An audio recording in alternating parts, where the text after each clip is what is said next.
Dry eye is one of the most common problems that we see in the office, and very subspecifically, it tends to be a disease state that is predominant in women.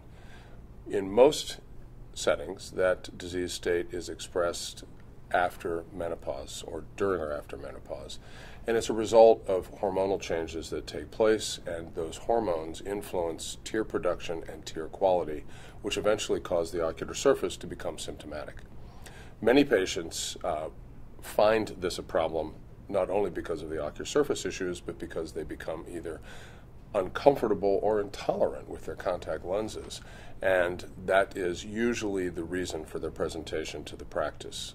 It's to determine first the state of the dry eye or the problem, and then subsequently to craft or create a therapeutic intervention that will help them get back to either normal tear production or reduce symptoms that are sufficient enough to allow them to live a comfortable visual life as a result of our intervention.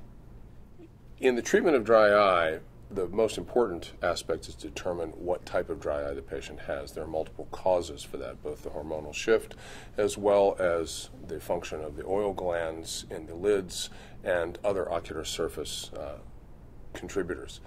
Once that's done, typically what we start with are agents that are anti-inflammatory.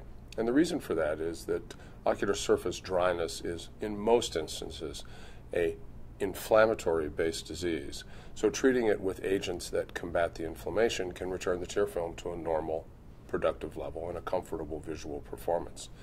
Drugs such as cyclosporin A, which is popular in the U.S. under the label Restasis, and probably one of the most successful drugs in the history of eye care, does return tears back to normal function, regardless of age. And in many patients, it's sufficient to provide the type of long-term relief they want to successfully either wear their lenses or just have comfortable, good vision. In the world of dry eye, if you're working with a clinician that is well-versed, the success rate is incredibly high. And for most patients, you can not only relieve symptoms, but return them to a relatively normal state and a comfortable visual outcome.